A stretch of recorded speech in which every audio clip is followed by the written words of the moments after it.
What's up, YouTube? Midnitekrawlr back up in this piece with another My Horror Collection video. And we left off at shelf 7, so let's jump straight into it. Killing Spree from Tim Ritter.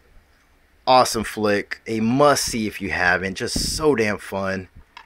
And there's Asbestos Felt on the cover. Gotta love a name like that. The Kindred. This is a bootleg from my friend Dustin, but really glad to have it. Some slow burn, but the payoff is worth it. And yeah, this one's fun. King of the Ants. Wow. This one surprised me in a good way. Brutal as fuck from Stuart Gordon. Yeah, man. Wow. Awesome flick, man.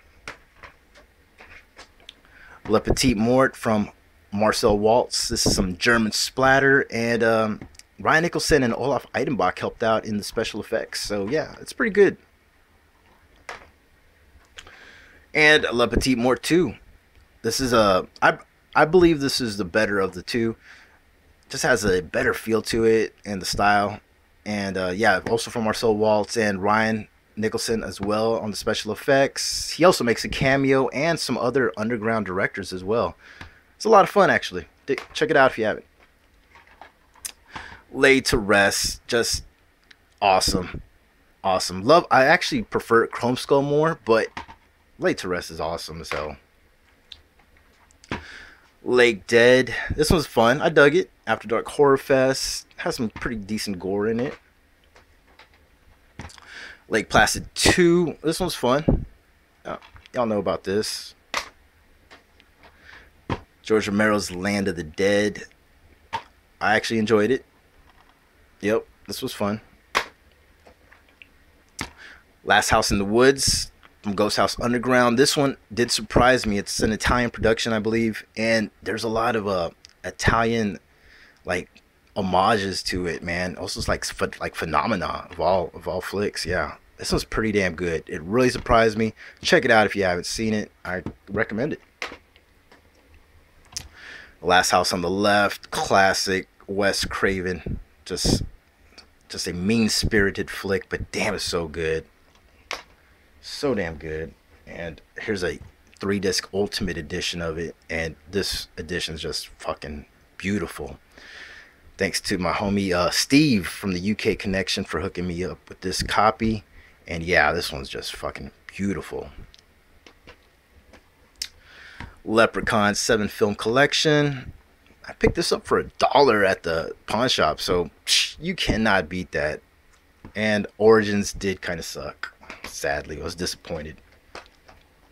There's another Leprechaun edition. 3 movies, 1, 2, and 3. With the slip cover. Yeah. Let the Right One In. Classic. Modern classic. This is so damn good. And I still haven't seen the remake. I really do want to see it. I have nothing against remakes, but I just haven't got around to it. Maybe one day Netflix will hook me up. Little Deaths. This is a UK anthology, horror anthology, and it is so damn good. And especially Simon Rumley, one of the directors. He does the last story. It's called Bitch, I believe. And wow, it is a mindfuck. And speaking of mindfucks and Simon Rumley, The Living and the Dead. Man, this flick is phenomenal. So damn good. Like everything that they say right here. Twisted, excellent, powerful, disturbing, visionary, terrifying, brilliant, amazing. Yes. Check it out if you haven't. It's so damn good, man. Simon Rumley. I really need to check out Red, White, and Blue. That's probably the only flick I haven't seen by him. I'll check IMDb later. I'm sure there'll be others. Low. This is a really fun demon flick. And man, there's a lot of charm. The story is about a guy who, you know, he wants his ex-girlfriend back because a demon takes her, and he fucking sells his soul to a demon. It's just check it out. It's really good. A lot of charm, and you could tell is put into that. Long Weekend, classic exploitation. This movie is great. When nature fights back, the atmosphere is just fantastic. So damn good. And the remake, Long Weekend. This one's not bad actually, and it's not as creepy as the first part for me, but it's still pretty damn good. Lord of Illusions, Clive Barker stuff right here. Yeah, this one's fun. Actually, I grew up watching it um, back on the Cinemax days, and yeah, it was pretty good. Actually, I kept thinking, I'm trying to think of it right now. My mind's coming up blank. Sorry, Clive Barker. All right, a Jack Ketchum adaptation right here, The Lost. This one's fantastic, man. Check it out if you haven't. So damn good. Most of his adaptations are fucking awesome, and this one doesn't disappoint. Brutal as fuck. The Lost Boys, classic. Watch it every October. Love it.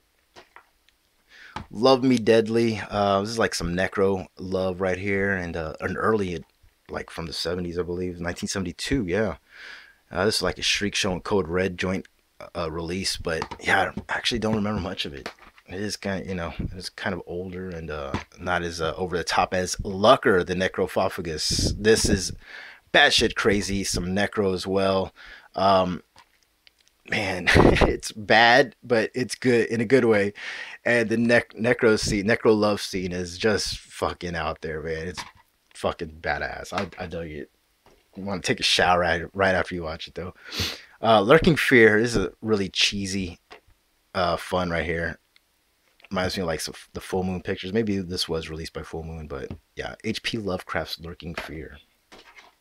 Here is Bruce Campbell is a Man with a Screaming Brain. Early Anchor Bay release. This is a lot of fun. This is another sci-fi movie release when they were making good movies. Yeah, this was a lot of fun. Man's Best Friend. Lance Henriksen, man, and Killer Dog. What more could you ask for? A lot of fun. Manhunter. Michael Mann. Goodness. Great atmosphere in this flick. And, pre-Silence of the Lambs, Hannibal Lecter. And here is the limited edition Manhunter, big fat case, Anchor Bay. Gotta love those. And if you're curious, 7,050 out of 100,000. And yeah. Alright, so let's continue with Shelf 7. And Maniac. Classic. Love this flick. Joe Spinell. So good. Maniacs, starring Jeff Fahey. Wow, this is a hidden gem in my opinion. Surprisingly very good. Underrated as hell. Mars Attacks. So much fun.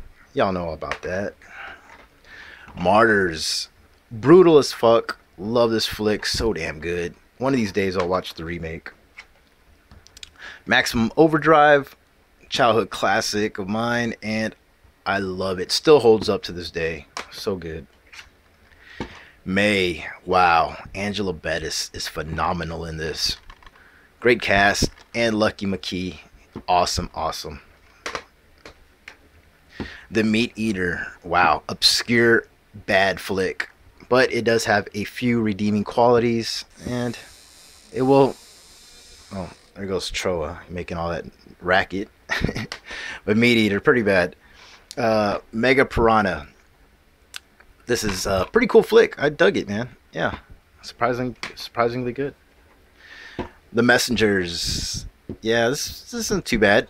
Not the biggest Kristen Stewart fan, but it was a pretty cool flick.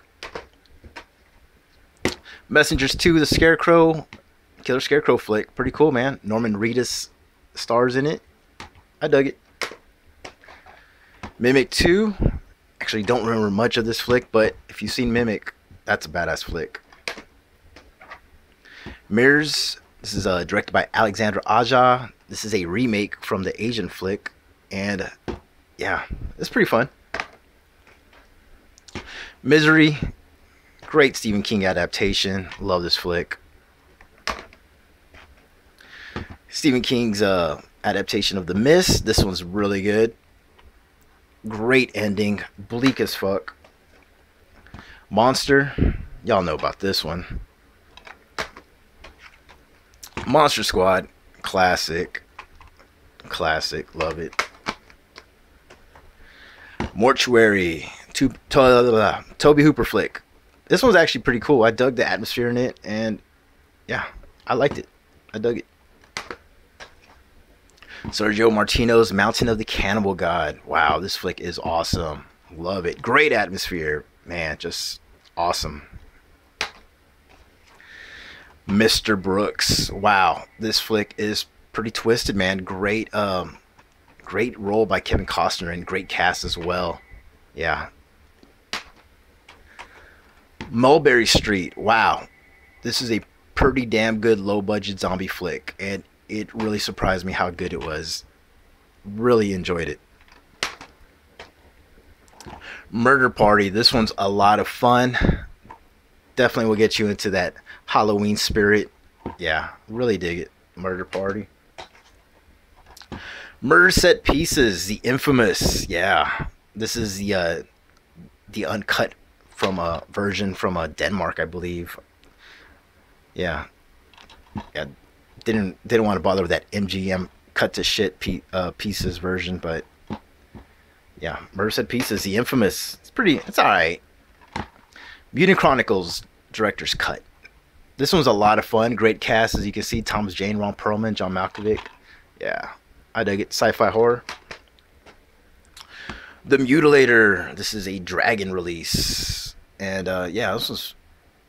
I loved it. I love it, man. Definitely need an upgrade though. You know how those Dragon releases are as far as picture quality. My Bloody Valentine 3D. Pretty damn good remake. I liked it. Here's one I haven't seen yet from Antonio Margheriti. Naked You Die. Yeah, I'll get around to that eventually. It's in my watch stack, but I had to pull it out. Near Dark. Love this flick so much, man. R.I.P. Bill Paxton. Just a great cast as well, and just fucking awesome, man. So damn good, man. The atmosphere is fantastic, man. Necronos Tower of Doom from Mark Ronstock. German splatter goodness, man. This one is badass. Love it. Man, I really want to check out his Curse of Dr. Wolfenstein, I believe. And we're going to finish it off with Necrosis. And I've only watched this once, and it was pretty bad. Tiffany's in it, if that's a redeeming quality right there. But yeah, definitely want to give it another watch soon. And if I don't dig it the second time around, I'll probably get rid of it.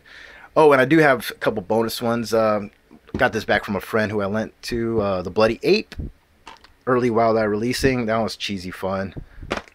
And here's one I completely overlooked. It's in my watch stack. Anatomy 2. Haven't even seen the first one, but that's a punch up pickup. And in my rewatch stack, I overlooked this one, Deceptors, To Deceive and Protect. This one's a lot of fun. It's like a Ghostbusters meets Kevin Smith and low budget cheese. Yeah, I really enjoy it. It's in my rewatch stack. All right, and as always, let's jump on to a preview of the next shelf. We're gonna jump on to back to this top one, and some of this part right here. Yeah, because the rest is all Asian horror. So yeah, it's gonna be it, guys. Catch y'all next time. Peace. And as always, Cho has taken over the table, so we shall continue with shelf number 6. I Know Who Killed Me. I guess Cho approves of it. Now this one has Lindsay Lohan, and it's not too bad. Actually, I kind of used to be a Lohan fan at one point. Machete. All right.